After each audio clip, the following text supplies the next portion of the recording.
Dawn breaks. Silence hangs in the air. Your alarm shatters the stillness. And in that single moment, before your mind floods with thoughts, before the world makes its demands, you hold pure potential. Right here. Right now. You can either let this day happen to you, or you can seize it with both hands and make it yours. Marcus Aurelius knew this battle intimately. Ruler of Rome, warrior, philosopher. He faced mornings just like yours, and he wrote these words in his private journal. At dawn, when you have trouble getting out of bed, tell yourself, I have to go to work as a human being, not as a slave to comfort, not as a victim of circumstance, as a human being who chooses strength over weakness, discipline over drift. Listen. Your mind will either be your weapon or your prison. And that decision gets made in the first 30 minutes after you wake up. Most people hand their power away before breakfast.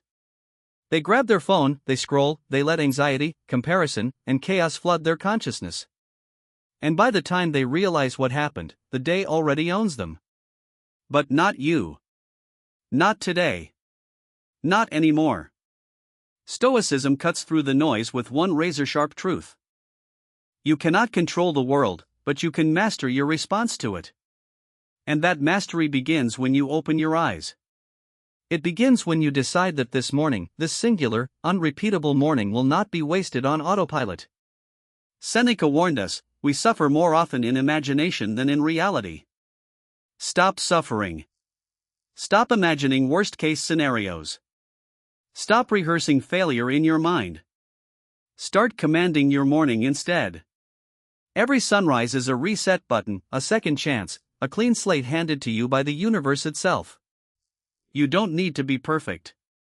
You don't need to have your entire life figured out. You just need to win the next 60 minutes because when you win your morning, you build momentum. And momentum is everything. It's the difference between people who talk about change and people who become it. Right now, we're diving into 10 Stoic practices that will transform how you start your day. Not theory, not philosophy for the sake of sounding wise, real tools you can use every morning to discipline your mind, reclaim your energy, and walk through your day like someone who owns it. These aren't motivational band-aids. These are battle-tested principles that helped ancient warriors, emperors, and philosophers survive chaos and build legendary lives. And I need something from you right now. Hit that like button. Not later, now. Drop a comment telling me you're ready to change your mornings. Share this with one person who needs to hear it.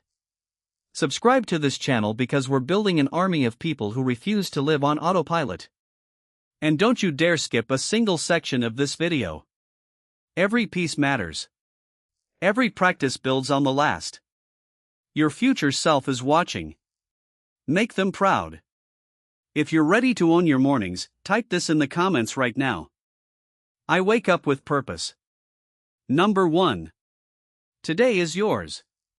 Make it count. Every morning you're handed 24 brand new hours. No one can take them from you. No one can spend them for you. They're yours. But here's the catch. They disappear whether you use them or not. The Stoics called this memento mori, the remembrance of death. Not to make you sad, but to wake you up. Seneca wrote, it is not that we have a short time to live, but that we waste a lot of it. Think about that. We act like we have forever, but we don't. And the mornings we throw away, we never get them back. When you wake up, your first thought matters. Most people wake up thinking about what they didn't finish yesterday, or what might go wrong today. That's a losing game. Instead, start with a simple declaration, today is mine. I own it. I will not drift through it. This isn't arrogance, it's ownership.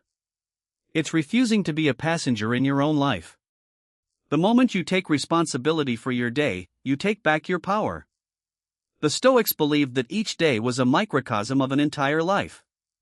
How you live today is how you live your life.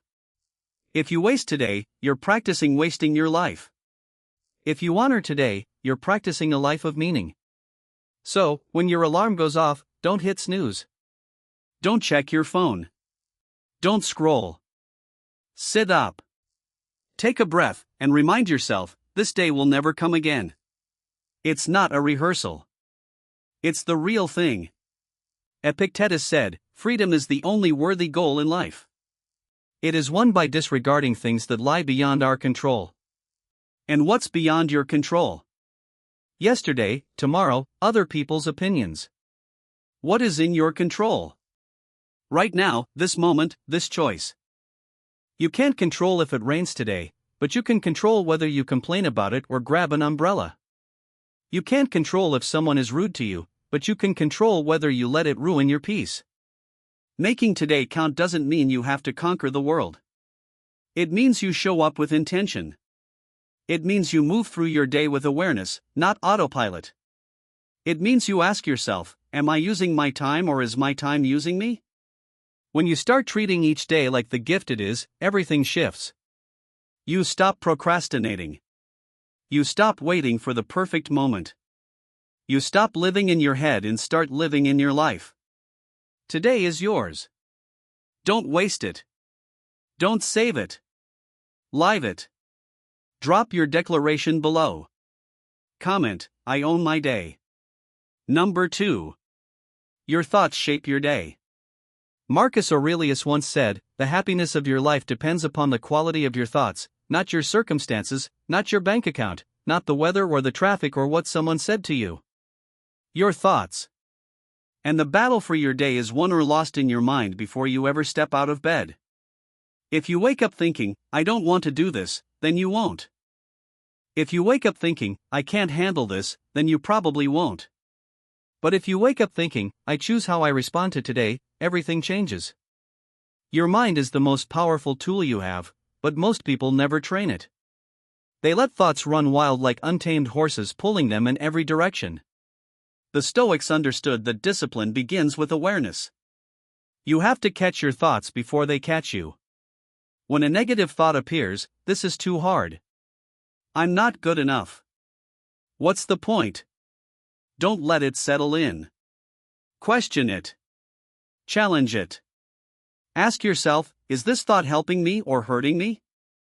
Is it true or is it just fear talking? Seneca warned, we suffer more often in imagination than in reality. Think about how many times you've worried about something that never happened. How many hours you've lost replaying conversations that are over. How many mornings you've started in a mental prison of your own creation. The Stoics practiced something called premeditatio malorum, imagining the worst so you're prepared, not paralyzed. But they didn't dwell there. They used it to build resilience. Then they moved forward with clarity. Every morning, you get to choose the lens you look through. You can focus on what's wrong or you can focus on what's possible. You can replay yesterday's mistakes or you can learn from them and let them go. This isn't toxic positivity. This is intentional thinking. It's refusing to let your mind bully you into a bad day before it even starts. When you wake up, take 60 seconds, just 60, and set your mental direction. Say to yourself, I will not be ruled by fear today. I will not be reactive. I will be thoughtful. I will be strong. The quality of your thoughts determines the quality of your actions. And the quality of your actions determines the quality of your life. It's that simple. If you think small, you'll act small. If you think defeated, you'll act defeated. But if you think with purpose, with courage, with discipline, you'll act that way, too. Your thoughts are not random. They're seeds, and every morning you're planting a garden. Plant wisely. Let me see your commitment. Write in the comments, I choose my thoughts. Number 3. Leave yesterday behind. One of the most powerful lessons from Stoicism is this. You cannot change the past. Not 1 second of it. Not one word. Not one mistake. And yet, so many of us carry yesterday into today like a heavy backpack we refuse to put down. We wake up thinking about what we should have said, what we should have done, who we should have been. And while we're stuck in yesterday, today slips away. Marcus Aurelius wrote, confine yourself to the present. Not because the past doesn't matter, but because clinging to it steals your power. Every morning is a reset button. It's a chance to start fresh, to let go of what didn't work, and to step forward without the weight of regret. This doesn't mean you ignore your mistakes. The Stoics were big on reflection. They believed in reviewing your day, learning from it, and improving. But there's a difference between learning and dwelling. Learning says, I see what I did wrong, and I'll do better. Dwelling says, I can't believe I did that. I'm terrible. I'll never change. One moves you forward, the other keeps you stuck. Epictetus taught that we disturb ourselves by our own judgments. It's not the past that's hurting you. It's the story you're telling yourself about the past. Maybe you failed at something. Maybe you hurt someone. Maybe you missed an opportunity. Okay, that happened. But who says it has to define you? Who says you can't wake up today and be different?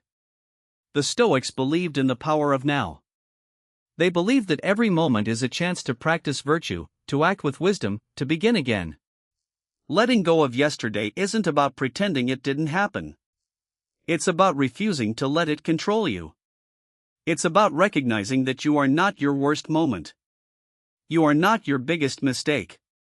You are someone who is capable of growth, of change, of showing up better today than you did yesterday. And that starts with a simple choice. To leave what's behind you where it belongs, behind you. When you wake up tomorrow, ask yourself, am I carrying something I don't need to carry? If the answer is yes, set it down. Forgive yourself. Forgive others. Not because they deserve it, but because you deserve peace. You deserve to move through your day without dragging chains. The past is over. Today is here. And you get to decide what you bring into it. Show me you're ready to move forward. Type I release what I cannot change. Number 4, control your mind first. There's a reason the Stoics spent so much time talking about the mind, because everything starts there. Your emotions, your actions, your results, your entire life. It all flows from what's happening between your ears. Epictetus said it plainly, you have power over your mind, not outside events. Realize this, and you will find strength. Most people spend their mornings reacting. They wake up, check their phone, and immediately give their mental energy away. A notification, a message, a headline, and just like that, they're no longer in control. Their mind is being pulled in 10 directions before they even get out of bed. Controlling your mind doesn't mean forcing yourself to think a certain way. It means being intentional about where you place your attention. It means not letting every passing thought dictate your mood. The Stoics practiced what they called the discipline of assent, choosing which thoughts to accept and which to dismiss. Not every thought that enters your mind deserves your energy. Some thoughts are just noise. Some are old patterns trying to repeat themselves, and you have the power to say, no, I'm not going there today. When you wake up, your mind is at its most vulnerable. It's still half asleep, still processing dreams, still fuzzy, and that's exactly when fear, doubt, and anxiety try to sneak in. They know you're not fully alert yet, so they whisper things like, you're not ready, or this is going to be hard, or why even try? And if you're not careful, you'll believe them. But here's the truth. Those thoughts are not you. They're just mental static, and you don't have to obey them. The Stoics believed in morning rituals, not because they were superstitious, but because they knew the mind needs structure. Before you do anything else, take control. Sit quietly for a moment. Breathe. Ground yourself. Remind yourself of what matters. Remind yourself of who you want to be. This isn't meditation for the sake of being calm. This is preparation. This is you the reins before the day tries to throw you off course. Marcus Aurelius would wake up and tell himself, today I will meet people who are meddling, ungrateful, arrogant. He wasn't being negative. He was preparing his mind so nothing could catch him off guard. When you control your mind first, everything else becomes easier. You don't overreact. You don't spiral. You don't let one bad moment ruin the next 10. You move through your day with clarity, with intention, with power. And that doesn't happen by accident. It happens because you decided first thing in the morning that your mind belongs to you and no one and nothing else gets to take it from you. Claim your power in the comments below. I control my mind. Number 5. Start strong, finish stronger. There's a concept in physics called momentum. An object in motion stays in motion. And the same is true for your life. How you start your morning creates momentum that carries you through the entire day. If you start slow, distracted, and half-hearted, that energy follows you. But if you start strong, with clarity, with focus, with action, you build a force that's hard to stop. The Stoics understood this deeply. They didn't wait to feel motivated. They didn't wait for inspiration. They acted first and the energy followed. Seneca wrote, "Begin at once to live and count each separate day as a separate life."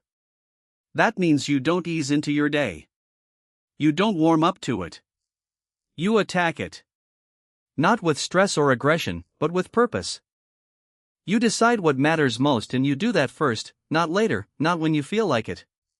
First, because when you win the morning, you win the day. And when you win the day, you win your life. It's that simple. Starting strong doesn't mean you have to do something huge. It means you do something that matters. Maybe it's 10 minutes of reading, maybe it's a workout, maybe it's journaling, maybe it's tackling the hardest task on your list while your mind is still fresh. Whatever it is, it should be something that makes you feel like you've already won before most people have even started. The Stoics called this practicing virtue, doing the right thing even when it's hard, especially when it's hard. But here's the key. Starting strong is only half the battle. You also have to finish stronger. A lot of people start with fire and fizzle out by noon. They make big plans and quit halfway through. The Stoics hated that. They believed in endurance, in consistency, in seeing things through. Marcus Aurelius said, "Just that you do the right thing. The rest doesn't matter."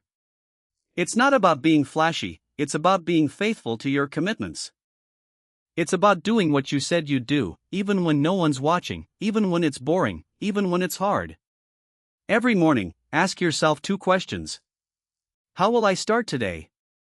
And how will I finish today? Because the truth is, a strong start with a weak finish is just wasted potential. But a strong start with a strong finish, that's how you build a life you're proud of. That's how you build discipline. That's how you become unstoppable. Start strong, stay strong, finish stronger. Declare your intention. Comment, "I finish what I start." Number 6. Act now, don't wait. Procrastination is a silent killer. It doesn't scream at you. It doesn't announce itself. It just whispers, "You can do it later." And before you know it, later becomes never. The Stoics had zero patience for delay. They understood that time is the one thing you can never get back. Marcus Aurelius warned, "Think of yourself as dead. You have lived your life. Now take what's left and live it properly." That's not morbid. That's urgency. That's a wake-up call. Because every moment you spend waiting is a moment you'll never see again. Most people wait for the perfect conditions. They wait to feel ready. They wait for more time, more money, more confidence. But here's the truth. Perfect never comes. And while you're waiting, life is passing you by. Seneca said, "While we wait for life, life passes." You don't need to be ready. You don't need to have it all figured out. You just need to start right now, this morning, with whatever you have.